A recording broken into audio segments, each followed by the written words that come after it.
Kanu phenomenon, the Kanu issue, is one issue that can consume the Nigerian state if it is not well managed. Nnamdi Kanu has not committed any sin, which all the terrorists in this country have committed. Nnamdi Kanu is not as worse as Sunday Igbo. Nnamdi Kanu is not as demonic as the line of terrorists that are lined up in the north. You know, as a person who observed the situation, especially considering the situation of this country, I think it is high time for all the statesmen to come up and appeal to the president and to the government to release Nnamdi Kanu and opt for a political solution. I support political solution, and I think Nnamdi Kanu should be released now so that we can have a more peaceful nation, considering the fact that the government is releasing so many criminals. So I think it is high time for us to also release Nnamdi Kanu. As Nnamdi Kanu's trial is set to resume, Nigerians are watching closely. For more than 4 years, I think he's a disgrace to this nation. He has committed no crime, and is fighting a just cause. See how Nigerians are reacting now, especially from the Southeast. See how they are reacting. It's not good. Personal level, I don't think that Nnamdi Kanu should be let free to be roaming around. The government calls IPOB a terrorist organization that threatens national unity. The giant of Africa is very wrong for us to be operating a very insulting and rubbish system. Even Boko Haram, they gave them amnesties. So why are they holding Nnamdi? As a Nigerian who respects the constitution of Nigeria and respects the three arms of government, the legislature, judiciary, and of course, the executive. Since a judge said, free this man, let's free this man and we can rearrest him again. He has many charges on him, but for any charge that he's cleared for, he can be released. I don't know why they should be keeping him. That's why the people in the Southeast are making noise. So keeping him more there will increase the insecurity in the Southeast. Some argue that Kanu's case has long moved beyond the courtroom and should be resolved politically. Nnamdi Kanu is being detained in Nigeria, clearly for political reasons. One would have expected that if there were clear court charges against him, since the time he was initially charged before his residence was invaded, that led to his going back to exile and ultimately coming back by way of an extraordinary rendition, one would have thought that 5 years later he should have been tried, possibly convicted or sentenced, but that has not happened yet.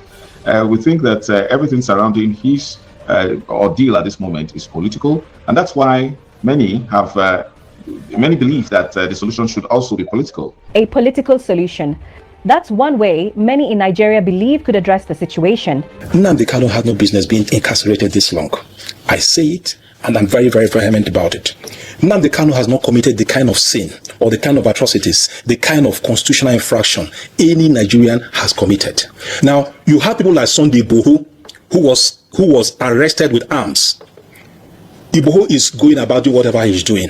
Now, you have several kingpins, whether they are bandits, whether they are terrorists, or whether they're anything they are called, they are free and going about their businesses. Nnamdi Kanu is simply expressing his constitutional and humanitarian right. And so to keep on caging Nnamdi Kanu or incarcerating him is not only a disservice to humanity, is also a great constitutional crisis that will come into this country. Let me take it from this point. How do we explain a situation? A man who has stood up clearly that what he is fighting for is the marginalization, perceived marginalization of a certain set of people in this country. And it has a historical anecdote. Now, what is the historical anecdote? The certain people, the Igbo people of the Federal Republic of Nigeria, over the decades have been marginalized in this country. It is not a matter of allegation. It is not a matter of perception. It is something that is as strong, as visible, seen everywhere. And then Nnamdi Kanu has stood up as the only person that consistently over the years and had said to everybody that my people are suffering, that my people are not enjoying what they are supposed to enjoy in the country called Nigeria. On account of that, he stood up and questioned the Nigerian state. Now, let's look at the legal side of it. This is a man that was arrested in 2022. 2021. And when he was arrested, what was he arrested for? The charges were terrorism, treasonable felony, and managing an unlawful society. Now, those are the three things that he was accused of. Now, they went on trial. By 2017, the court granted him bail and he came out.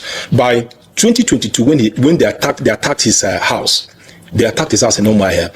The natural instinct for somebody to survive is to see how he can survive. It's just to find a way to exit the environment where he was being attacked. And so he fled the particular scene, and he's fled not the particular scene. He found himself in the UK or wherever it is. And on account of that, they said he has run away. Now, the point being made is that while he was there, an arrangement was done to get him from Kenya, where he went to, and brought him back, and brought him back to the country.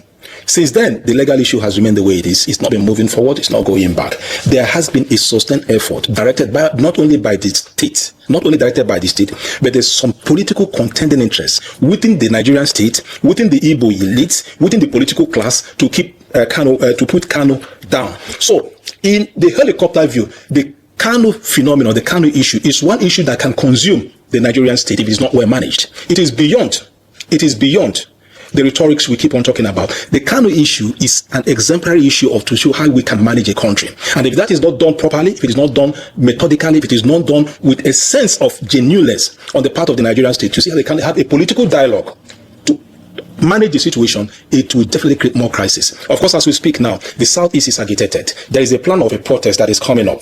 Now, the nature and the reason the entry of that particular protest, that we're also trying to analyze. But one thing remains, that there is a very large number of population of Nigerians, whether they're from the Southeast, whether they're from the South, whether they're from the Southwest, whether from the South, from the North to the North. Everybody has one particular focus now to get Nnamdi Kanu out of the place. Then you ask yourself, why is it now that the whole focus, the attention is for Nnamdi Kanu to come out? Is it for the purpose of securing a political capital? That is the question we need to ask ourselves. Why would it be at the timing now that is happening? Well, whatever timing it is, we're all interested. What we're interested in is Nnamdi Kanu should be left off hook and let him rejoin not only his family. He has a right, because as we speak, his health is bad and he has to go and take medical treatment wherever it is. So finally, regarding Nnamdi Kanu, my position is Nnamdi Kanu has not committed any sin which all the terrorists in this country have committed. Nnamdi Kanu is not as worse as Sunday Igbo. Nnamdi Kanu is not as demonic as the line of terrorists that are lined up in the north. They're everywhere. Nnamdi Kanu is not as evil as the bandits that spread now. That you have a bandit that will come and have a meeting with the Nigerian state operatives. Yet Nnamdi Kanu, who did not carry gun, who did not do anything that is inhuman to speak like this set of people, is kept incarcerated in a cell. It's time for Nnamdi Kanu to come out from the prison, and we can move forward for a political dialogue on how we can reintegrate the Igbo people back to the nation state called Nigeria. Now you need to find yourself, who are the governors of the Southeast? How did they get to where they are? You're talking about Mba, who just defected to APC. You're talking about Alex Uti. You're talking about Soludo. You're talking about several of the governors in the Southeast. Francis Wifre and Hope Uzodinma and the rest of them. Now, if I ask you one particular question, in your based on the assessment of all that has happened, do you think that Hope Uzodinma would support the release of Nnamdi Kanu? There's no way he would support it.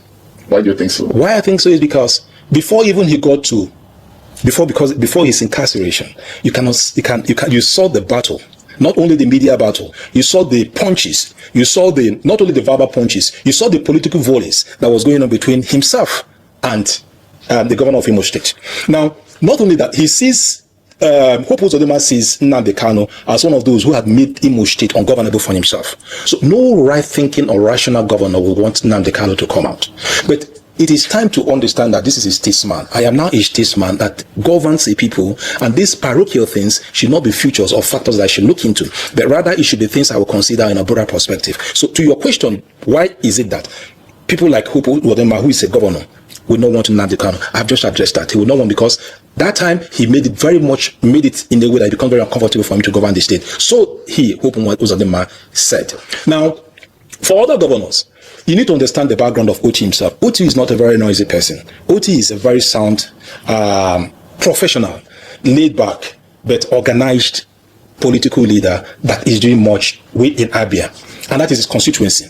I do know of a certainty that Oti has been at the background doing a whole lot for Nnamdi Kanu to come out, even though he might not come out in the media to talk about it. But there's a lot of work that's been going on the ground to see how Nnamdi Kanu will come out. First, it is his constituency, because that is where he comes from. Secondly, it will also be a political plus for him. Thirdly, it will now also bolster his chances of re-election. Fourthly, it will put him in a position to even get closer to the president, and also to see how they can project the Igbo cause. So I see him being at the forefront of this particular campaign, but he is being also very, very cautious in his movement. Now, for people like Wunfre of Airborne, I can see neither here nor there where he is. Of course, you should understand his political mentor, Umahi. Umahi is vehemently opposed to anything that has to do with the Biafran cause. So I do not see any difference. I do not see any impact.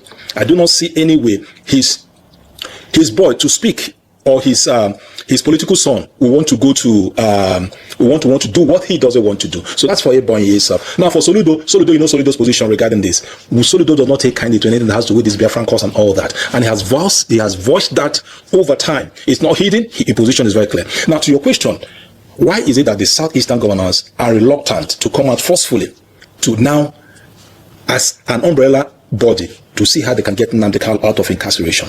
The answer simply is this: everybody is scared of his position of governor and that how impact on him, either during his re-election or their continual governance of that particular state. That is the reason. They're just being selfish about it. Hello, my Nigerian people.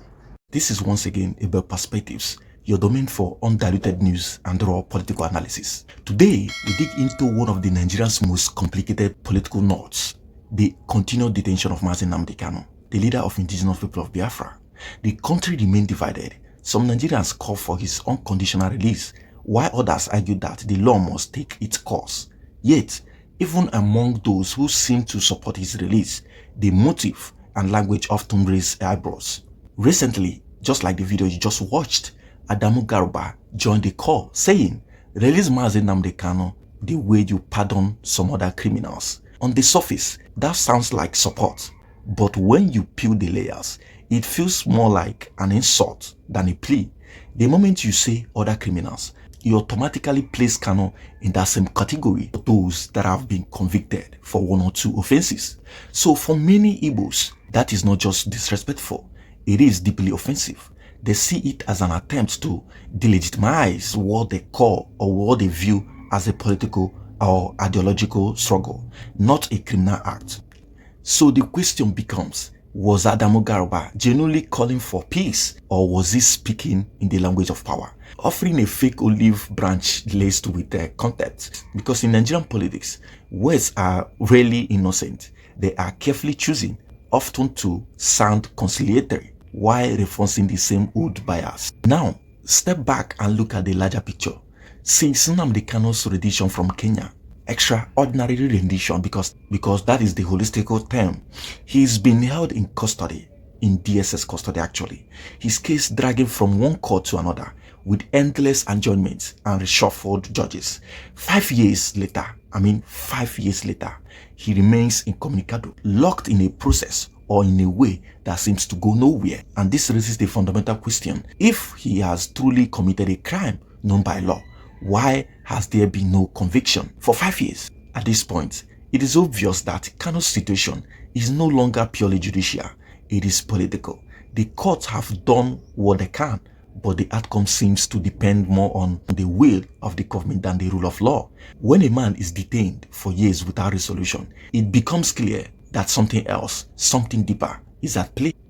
Even the Kenyan court has questioned the legitimacy of his rendition, which puts Nigeria's handling of his case under international scrutiny and jurisdictional problem. That alone tells us this issue has spilled far beyond the courtroom. It's now a matter of diplomacy, of reputation, and of political courage. But what about the Southeast governors? Kanu's supposed own people in power. Why have they remained silent or indecisive? Many Nigerians believe that if the Southeast political leaders truly wanted Kanu out, they could have, made it happen long ago. Yet, their stance has remained undefined, swinging between sympathy and silence. So here lies the hurdles of politics involving Kanu's case. Some say it's fear for clashing with Abuja, fear of losing federal support, or fear of being branded a secessionist sympathizers. Others believe they simply don't, see political benefit in standing with Kanu, especially as his popularity sometimes overshadows theirs. And then there is the argument that some of them quietly preferred his continued detention because his presence in politics would challenge their authority at home. Whatever the case, the absence of a unified Southeast position on Kanu's release makes the entire situation look confused and complex, and that confusion fuels public frustration. Now, let's revisit something many forget. Before his arrest, Kanu met with several Southeast politicians and community leaders. His requests were surprisingly basic: good schools for Igbo children, a working seaport, functioning hospitals, and a better life for his people. But those talks went nowhere. Days later, his home was attacked, lives were lost, and fragile trust between him and political elite was broken. From that moment, the establishment began to portray Kanu not as an activist, but as a threat. That is how politics in Nigeria works. When dialogue fails, propaganda takes over. The same politicians who could have, turned his passion into policy instead turned him into a symbol of fear, the monster they call him today. Ironically, by, demonizing him, they made him a hero, a living hero, a voice for people who feel unseen and unheard. Today, Kanu is more than a man in detention. He is a symbol, one that represents a deeper crisis Nigeria hasn't resolved since the end of the Nigerian Civil War. The question of belonging, equity, and justice. And that is why this issue is so volatile. Mishandle it, and it could ignite something far bigger than anyone anticipates. If the government keeps him locked up indefinitely, resentment will deepen. But if they release him without addressing the root causes, the neglect, the economic imbalance, the frustration of the Southeast, then the cycle will simply restart another form. That is why some analysts like us insist that only a political solution, a well-defined political solution, will resolve this. President Bola Ahmed Tinubu inherited this problem, and right now, he seems stuck. He cannot fully release Nnamdi Kanu, yet he also cannot justify keeping him forever. Every day that passes without a decision exposes the government's lack of strategy. If we are honest, there is a bigger danger here: the moral erosion of the Nigerian justice system. Because when justice takes 5 years and counting without direction, it stops being justice. It becomes a persecution. That is a punishment before conviction. Or should I say persecution before prosecution? At the end of the day, this is not just about one man, like I said. It's about what Nigeria stands for. The case of Nnamdi Kanu is the mirror in which the country's democratic integrity is being reflected on. If we fail to handle it with justice and fairness, we risk tearing open wounds that never truly healed. And here I come again, the uncomfortable truth. Nnamdi Kanu's fate will not be decided by law alone. It will be shaped by politics, courage, and sincerity of leadership. And unless both the federal government and the Southeast elites confront this issue honestly, the instability surrounding his name may outlive them all. Remember, this has been Igbo Perspectives, your domain for undiluted news and raw political analysis. Thank you for watching. Don't forget to like this video, share, comment, and of course smash the subscribers button for more. And until next time, stay political, stay revolutionary, and fight for your own emancipation.